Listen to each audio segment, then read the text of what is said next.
जय हिंद मेरे प्यारे दोस्तों। मैं अजय दांगी स्वागत करता हूं आपका इस दिव्यांश विरथरे यूट्यूब चैनल पर। अगर अभी तक आप लोगों ने इस चैनल को सब्सक्राइब नहीं किया है तो प्लीज़ सब्सक्राइब कर दें, लाइक कमेंट और शेयर करते रहें। जैसा कि आपको पता है कि आपके एग्जामिनेशन की डेट आ चुकी है और it's a high time to indulge in examination like environment. ऐसा मैं क्यों बोल रहा हूँ, क्योंकि एक कंडीशन जो होती है ना सर, जो एग्जामिनेशन को 2 या 3 महीने बचते हैं। मेरे हिसाब से अगर मैं बात करूँ तो सिर्फ 2 ही महीने हैं आपके पास। ठीक है सर, ये कंडीशन जो होती है वो मेक और ब्रेक वाली कंडीशन होती है। इसमें कई सारे लोग बन जाते हैं, कई सारे लोग निपट जाते हैं। ठीक है, तो आपको बनना है, आपको निपटना नहीं है। कई सारे अच्छी अच्छी तैयारी करने वाले लोग इसमें मैंने कई सारे लोगों का सिलेक्शन नहीं होते हुए देखा है। तो ये 2 महीने बहुत क्या है आपके लिए क्रूशियल है, प्रीसियस क्रूशियल एज वेल, दोनों ही है। ठीक है, तो हम कोशिश करेंगे कि अंत तक, अंतिम सांस तक, जब तक आपका एग्जामिनेशन होगा तब तक आपकी पूरी हेल्प करेंगे। ठीक है, कई सारे लोग हम पे क्वेश्चन भी कर रहे हैं, तो इससे हमें ज़्यादा कुछ फ़र्क नहीं पड़ता। ठीक है, आप लोग हमारे साथ बने रहें। और सर, जर्नल स्टडीज़ के सेक्शन में आपको कोई भी दिक्कत है, मतलब आपको कोई सब्जेक्ट समझ में नहीं आ रहा है, कि आपको पर्सनल गाइडेंस की दिक्कत आ रही है, या कुछ चीज़ें आपके समझ से बाहर जा रही है, कोई चीज़ों को लेकर आपकी कन्फ्यूज़न है कि इस चीज़ को कैसे गो थ्रू करें, तो आप मुझसे पर्सनली भी कांटेक्ट कर सकते हो बाय इंस्टाग्राम। ठीक है, तो आप मुझे इंस्टाग्राम पे फॉलो कर सकते हो। फॉलो नहीं करना तो आप मुझे डायरेक्ट मैसेज भी कर सकते हो। इट्स आपकी ये चॉइस है। जितना हो सकेगा, जितने रिलेवेंट आंसर्स मुझको लगेंगे, मैं सबके आंसर्स क्या करूँगा, दूंगा। इंस्टाग्राम की जो लिंक है वो आपको मेरे डिस्क्रिप्शन बॉक्स में आपको मिल जाएगी। आज जो हम शुरू करने वाले हैं, मैं कोशिश कर रहा हूँ कि एमसीक्यूज़ की सीरीज़ 2 महीने हम चलाएं, और इस एमसीक्यूज़ की सीरीज़ से आपके काफ़ी क्वेश्चंस एग्जामिनेशन के पर्सपेक्टिव से मैं करवाने की कोशिश करूँगा। इसके साथ ही जितने भी इंपॉर्टेंट टॉपिक्स होंगे, सब्जेक्टिव जितने भी इंपॉर्टेंट टॉपिक होंगे, उन पर भी मैं वीडियोज़ आपके बनाते रहूँगा। इसको लेकर आप कतई कन्फ्यूज़न अपने अंदर ना पालें कि मेरे वीडियोज़ बंद हो चुके हैं, मैं वीडियोज़ नहीं ला रहा। अभी कुछ कंडीशंस ऐसी हो गई थी जहाँ पर मैं वीडियोस नहीं बना पा रहा था। पर अब से मैं कोशिश करूँगा कि मैं आपको रोज़ नहीं तो एक दिन छोड़कर मैं आपको वीडियोस प्रोवाइड करता रहूँ। ठीक है, तो आज हम स्टार्ट करने वाले हैं हमारा सेकंड लेसन एमसीक्यूज़ का। इकोनॉमिक्स की सीरीज़ हमारी चल रही है एमसीक्यूज़ की। तो इसमें जो सेकंड लेसन है उस पर मैं डिस्कस करने वाला हूँ, और एक बहुत ही इंपॉर्टेंट टॉपिक के बारे में मैं डिस्कस करने वाला हूँ, that is called banking.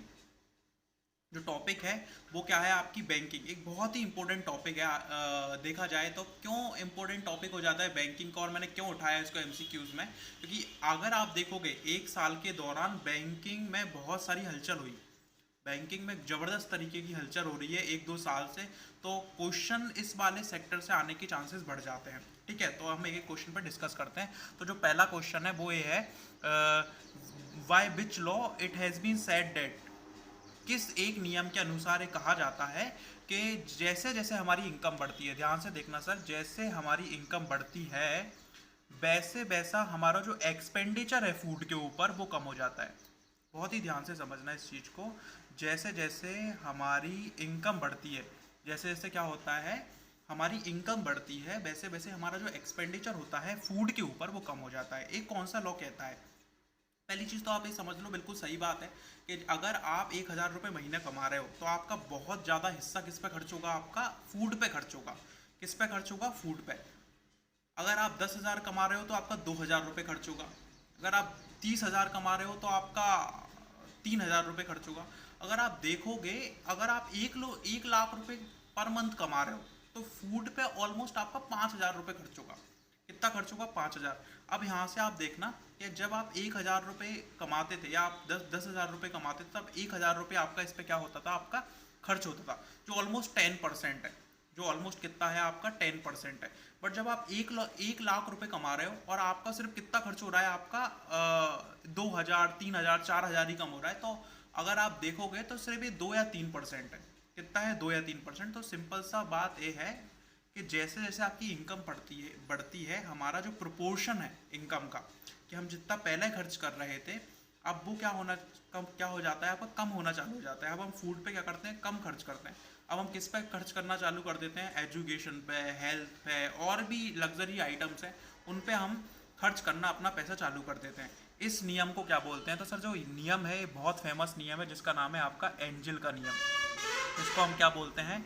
Angel law बोलते हैं। याद रखना, बहुत ही इंपॉर्टेंट लॉ है। कई बार पेपर में पूछा गया है कि एंजल का नियम क्या है। एंजल का नियम ये बोलता है जैसे हमारी इनकम बढ़ेगी वैसे हमारा फूड पे एक्सपेंडिचर क्या हो जाएगा? आपका कम हो जाएगा। ठीक है, इसमें कुछ और इम्पोर्टेंट नियम लॉ भी दिए गए हैं, उनके बारे में भी बता देता हूँ। जो पहला नियम है, ग्रेसम का नियम दिया है। तो ग्रेसम लॉ क्या बोलता है? काफ़ी ज़्यादा इंपॉर्टेंट, इससे भी लगातार क्वेश्चन पूछे गए।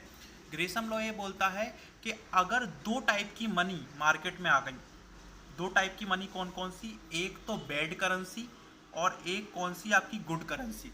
एक अच्छी करेंसी और एक बेकार करेंसी अगर मार्केट में आ जाती हैं, तो जो अच्छी करेंसी होती है, सॉरी, जो बेकार करेंसी होती है, जो बैड करेंसी होती है, जो बैड मनी होती है, वो इस अच्छी करेंसी को, वो इस अच्छी मनी को क्या करती है? मार्केट से बाहर कर देती है।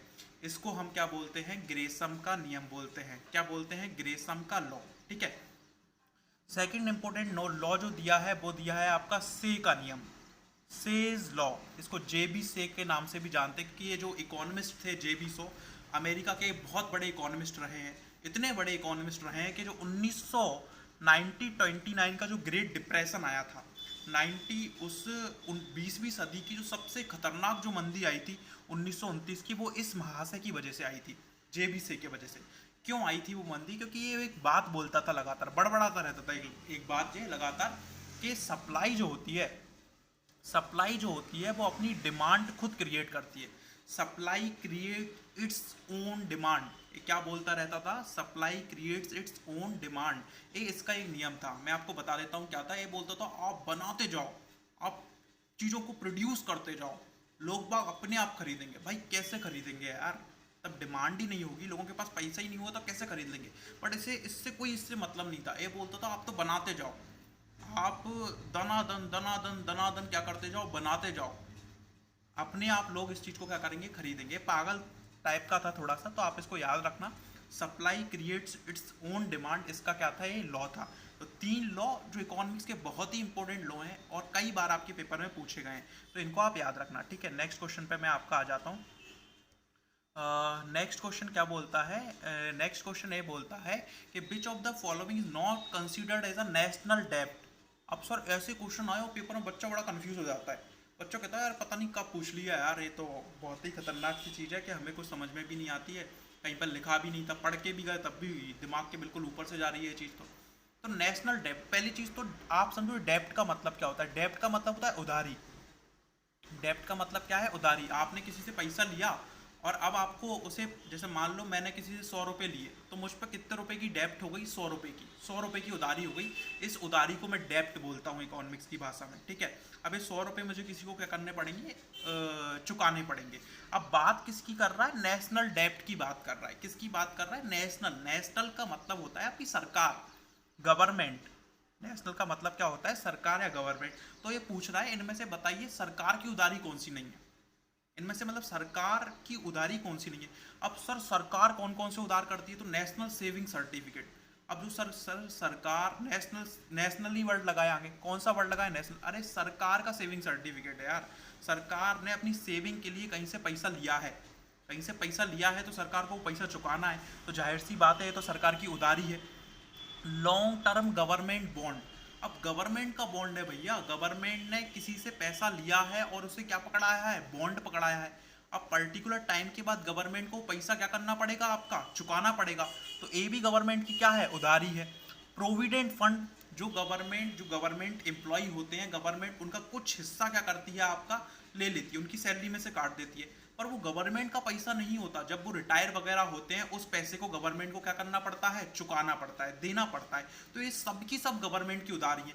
अब क्वेश्चन आया सी वाला, insurance policy. Insurance policy government की उधारी थोड़ी है, जिससे आपने इंश्योरेंस करवाया है। अब मैंने इंश्योरेंस करवाया एसबीआई से, मान लो मैंने इंश्योरेंस करवाया एलआईसी से, मान लो, तो एलआईसी से मैंने इंश्योरेंस करवाया है, तो वो एलआईसी का डेप्ट है कि एलआईसी को मुझे इतना पैसा वापस करना है।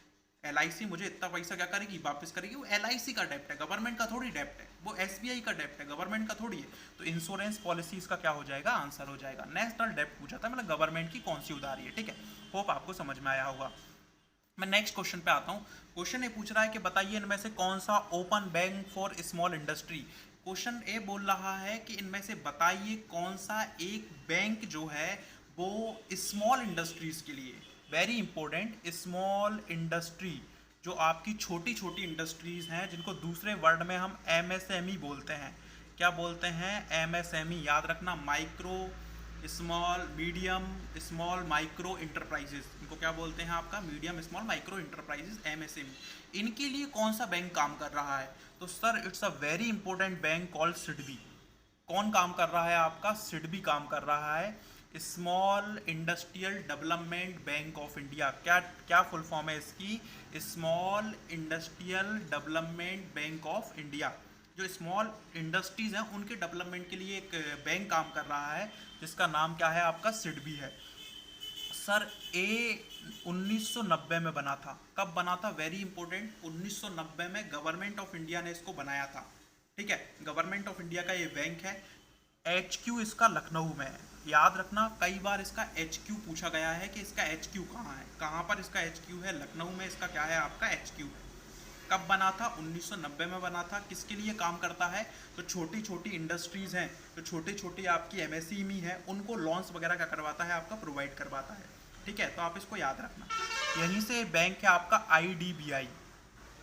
यहीं से एक बैंक है आपका IDBI, industrial development bank of India. इसकी फुल फॉर्म क्या है? Industrial development bank of India. अब industrial development bank of India कब बना था आपका? 1964 में बना था। कब बना था? 1964 में। सर इंडस्ट्रीज को लोन प्रोवाइड करने के लिए, इंडस्ट्रीज को क्रेडिट प्रोवाइड करने के लिए एक बैंक की हमने स्थापना करी जिसका नाम था IDBI।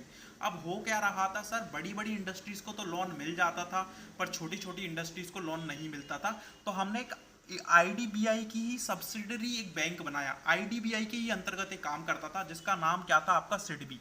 तो IDBI सिडबी, आपको दोनों को ही अच्छी तरीके से याद रखना है।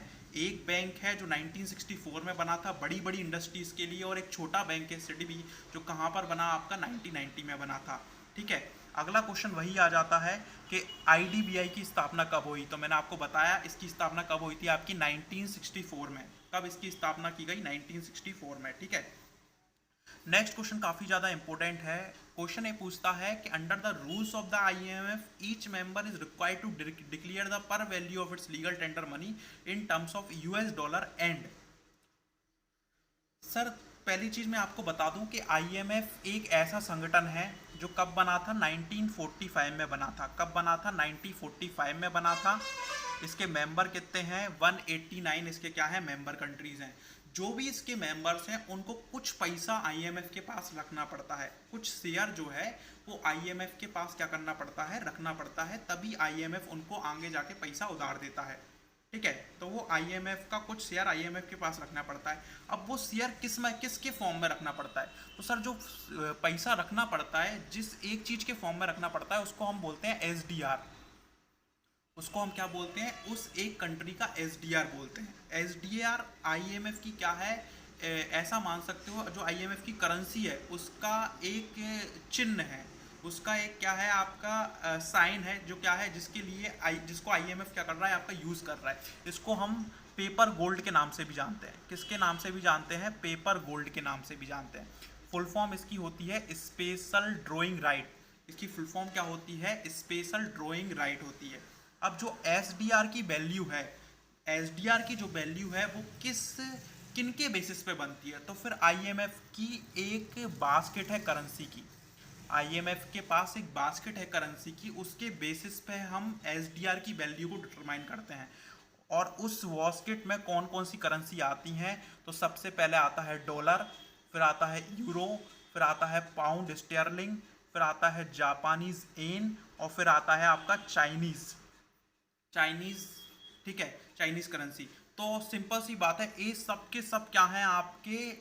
बास्केट है। सब के सब क्या है आपके? बास्केट है। किसके? आपके IMF के, जिनके बेसिस पे किसकी वैल्यू ड्राइव होती है आपकी? IMF के SDR की वैल्यू क्या होती है आपकी? ड्राइव होती है। आपसे क्वेश्चन यही वही पूछ रहा है कि बताइए US डॉलर और उसके साथ में कौन सी चीज़ है? तो पाउंड स्टर्लिंग है।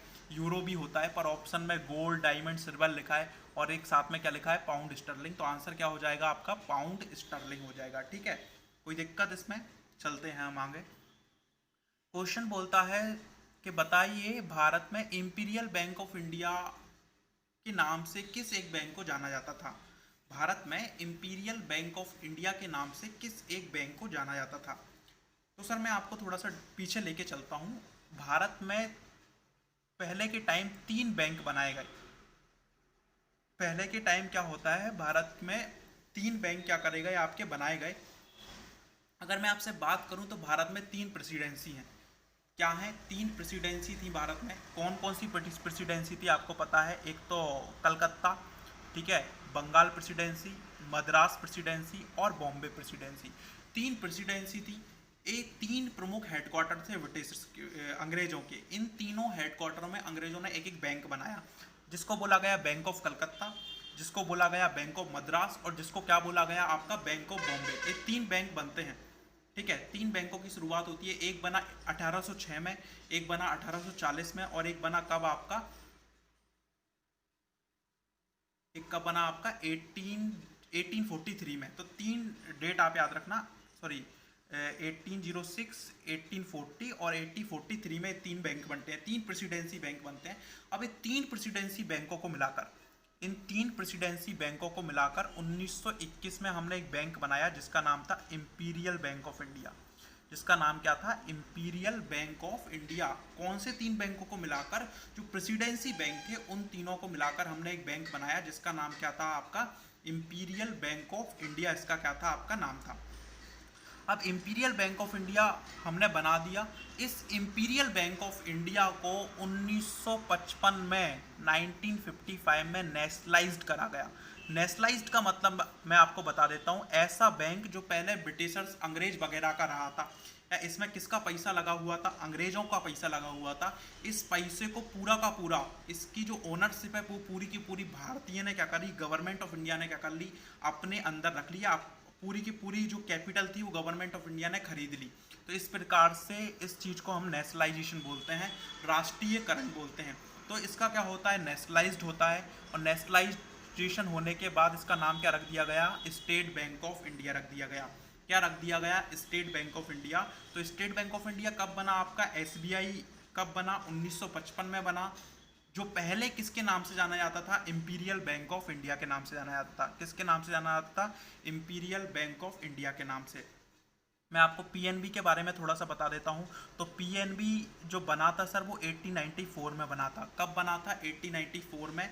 और ये भारतीयों के द्वारा स्थापित, पूर्ण रूप से मतलब fully established by the Indians, एक ऐसा बैंक था जो भारतीयों के द्वारा पूर्ण रूप से स्थापित किया गया था। तो आप इसको याद करके रखना, बहुत इंपॉर्टेंट है। नेक्स्ट क्वेश्चन पे मैं आता हूँ। नेक्स्ट क्वेश्चन ये बोलता है SBI was earlier known as. तो मैंने आपको बताया कि एसबीआई को पहले किसके नाम से जाना जाता था। तो एसबीआई जो था वो किसके नाम से जाना जाता था? इंपीरियल बैंक ऑफ इंडिया के नाम से जाना जाता था। मैंने आपको बताया, ठीक है। नेक्स्ट क्वेश्चन है आपका, the interest on saving deposits in all nationalised bank is determined by. Interest on saving deposit मतलब यार इंटरेस्ट जो है ना, कितनी इंटरेस्ट रेट होने वाली है, क्या इंटरेस्ट लगने वाला है, कौन डिटरमाइन करता है? तो सर कौन डिटरमाइन करता है? Reserve bank of India. मैं आपको एक चीज़ बता देता हूँ, बैंकों से रिलेटेड जितनी भी चीज़ें हैं ना, वो इनका कौन करेगा? इनका जो बाप है, और इनका बाप कौन है? आपका आरबीआई। वो पूरी चीज़ें करेगा इनसे रिलेटेड, ठीक है। तो आपको कंफ्यूज नहीं होना है कि बैंकों से रिलेटेड कोई काम फाइनेंस मिनिस्टर कर रहा है, फाइनेंस कमीशन कर रहा है, फलाना फलाना कर रहा है। आपको सीधे आंख बंद करके कहाँ पर टिक लगा के आना है? आरबीआई पर टिक लगा के आपको आना है, ठीक है। अगले क्वेश्चन पे हम आते हैं, total number of nationalised bank in India. अब तो खैर चेंज हो चुके हैं आपके। आप भारत में सिर्फ कितने नेशनलाइज्ड बैंक बचे हैं? आपके 11 नेशनलाइज्ड बैंक बचे हैं। जैसे कि अभी आपने देखा है कि जो हमारे मर्जिंग अभी हमारी काफ़ी चल रही है, काफ़ी ज़्यादा बैंक क्या हो चुके हैं? मर्ज हो चुके हैं, ठीक है। तो अब हमारे पास जो नेशनलाइज्ड बैंक बचे हैं वो कितने बचे हैं? 11 बचे हैं। इनमें से कोई भी आंसर सही नहीं है बिकॉज ऑफ दिस। तो आपको आप देख लेना कौन कौन सा बैंक क्या हुआ है, किस में मर्जर हुआ है। बिल्कुल क्वेश्चन यहाँ से आ सकता है आपके पेपर में, ठीक है। नेक्स्ट क्वेश्चन पे मैं बात कर रहा हूँ। नेक्स्ट क्वेश्चन है आपका, छोड़ दो इस क्वेश्चन को, not very important, not so important, छोड़ दो। क्वेश्चन अगला क्वेश्चन है वो बहुत ही ज़्यादा इंपॉर्टेंट है। When were 14 Indian banks nationalised in. Sir गजब का क्वेश्चन है। गजब का ही क्वेश्चन। क्या क्वेश्चन बोलता है कि बताइए 14 बैंकों का राष्ट्रीयकरण कब हुआ, नेशनलाइजेशन कब हुआ। नेशनलाइजेशन का मतलब मैंने बता दिया कि पहले जो बैंक थे ये प्राइवेट के ओनरशिप में थे या ब्रिटिशर्स के ओनरशिप में थे, इन सब के ओनरशिप में थे। अब इनका पूरा का पूरा पैसा किसने खरीद लिया, गवर्नमेंट ने खरीद लिया। इनकी की पूरी जो ओनरशिप है वो किसकी हो गई है, गवर्नमेंट की। तो ऐसे बैंकों को हम क्या बोलते हैं, नेशनलाइज्ड बैंक बोलते हैं। क्या बोलते हैं, नेशनलाइज्ड बैंक ऐसे बैंकों को बोला जाता है। कब हुआ ये 14 बैंकों का राष्ट्रीयकरण कब हुआ, तो इस 14 बैंकों का राष्ट्रीयकरण हुआ था आपका 1969 में। कब हुआ आपका, 1969 में। ये सर ईयर बहुत इंपॉर्टेंट है क्योंकि इसी साल आपकी इसरो की भी स्थापना हुई थी। किसकी भी स्थापना हुई थी, आपकी इसरो की स्थापना। क्वेश्चन मैं आपको दे रहा हूँ, आप कमेंट बॉक्स में मुझे बताओगे कि बताइए 1969 में ही आरबीआई 1969 में ही 14 बैंकों का राष्ट्रीयकरण क्यों हुआ। वाई का जवाब आप मुझे कमेंट बॉक्स में लिखकर बताएं, ठीक है। कमेंट बॉक्स में आप मुझे वाई का जवाब लिखकर बताएं, कमेंट जरूर करें। सर एक बात मैं आपसे बोलना चाहता हूं कि जितने भी लोग मेरा वीडियो देख रहे हैं, अगर 10 लोगों ने भी मेरा वीडियो देखा है, 10 लोगों का ही कमेंट आना चाहिए। अच्छा लगा, बुरा लगा, क्या ऐड करें क्या नहीं करें। सर आपके सजेशन बहुत इंपॉर्टेंट है। अगर आपके सजेशन नहीं आएंगे ना तो फिर वो होता है ना, वन वे चीज़ें ज़्यादा नहीं चलती। जो एक तरफा चीज़ें हैं ना सर, वो ज़्यादा देर तक नहीं चलती, उनकी लाइफ बहुत कम होती है। कि मोटिवेशन इंटरनल और एक्सटर्नल दोनों ही ज़रूरी है। इंटरनल मोटिवेशन एक टाइम पे जाके ख़त्म हो जाता है। जैसे कि यार मेरे को, आपको स्टेनोग्राफर बनना है, ज़बरदस्त तरीके से आपको स्टेनोग्राफर बनना है, ये आपका इंटरनल मोटिवेशन है। बट अगर आपको सैलरी ना मिले, बताओ, आपकी जॉब ना लगे, आपका एग्ज़ाम ना आए बहुत दिन तक, तो आपका इंटरनल मोटिवेशन कब तक साथ देगा, ख़त्म हो जाएगा एक ना एक पॉइंट पर जाके। तो वही मैं आपसे बोलना चाह रहा हूँ सर, हम डेडिकेटेड हैं आपके कॉज के लिए, तो आप भी थोड़ा सा उधर से एफर्ट लगाइए। कमेंट जरूर करिए, बेकार, अच्छा, गंदा, संदा, जैसा भी आपको कमेंट करना है कमेंट करिए, जिससे हमको पता तो लगेगा भैया कि हम कहाँ पर खड़े हैं, ठीक है। नेक्स्ट क्वेश्चन पे मैं आता हूँ। नेक्स्ट क्वेश्चन है भैया कि नाबार्ड की फुल फॉर्म क्या है। तो बहुत सिंपल फुल फॉर्म है नाबार्ड की, आपका national bank for agriculture and rural development. National bank for agriculture and rural development, ध्यान रखना, नेशन बैंक नहीं है, national bank for agriculture and rural development इसकी फुल फॉर्म है। बना कब था आपका ये, तो 12 जुलाई को 1982 को ये बना था। कब बना था आपका, 12 जुलाई 1982 को क्या करा था, ये बना था। किसके लिए बना था, तो जैसे कि मैंने आपको आईडीबीआई के बारे में बताया कि वो इंडस्ट्रीज को क्या करता है, लोन देता है। वैसे ही भारत में एग्रीकल्चर से रिलेटेड, एग्रीकल्चर फील्ड से रिलेटेड जितनी भी क्रेडिट को लेकर जितनी भी चीज़ें हैं, जितने भी बैंक्स काम कर रहे हैं आपके एग्रीकल्चर के डेवलपमेंट के लिए, उनको असिस्टेंस प्रोवाइड करवाने के लिए, उनका सबका देख रेख करने के लिए कौन है, आपका नाबार्ड है। कौन है, आपका नाबार्ड है, ठीक है। तो यहाँ पर लिखा भी है, NABARD is related to agriculture and rural areas. किससे रिलेटेड है, आपका एग्रीकल्चर और रूरल एरिया से नाबार्ड क्या है, आपका रिलेटेड है। नेक्स्ट क्वेश्चन आता है आपका, विच of the following is not a industrial finance institution. Industrial finance institution की बात कर रहे हैं, तो इंडस्ट्रियल फाइनेंस इंस्टीट्यूशन की बात अगर मैं करूं तो किसकी बात कर रहे हैं, वो इंडस्ट्रियल फाइनेंस इंस्टीट्यूशन की। तो इंडस्ट्रियल फाइनेंस इंस्टीट्यूशन यूटीआई नहीं है आपका। अगर बात करें तो नाबार्ड मैंने आपको बताया है, एसएफसी कुछ नहीं है।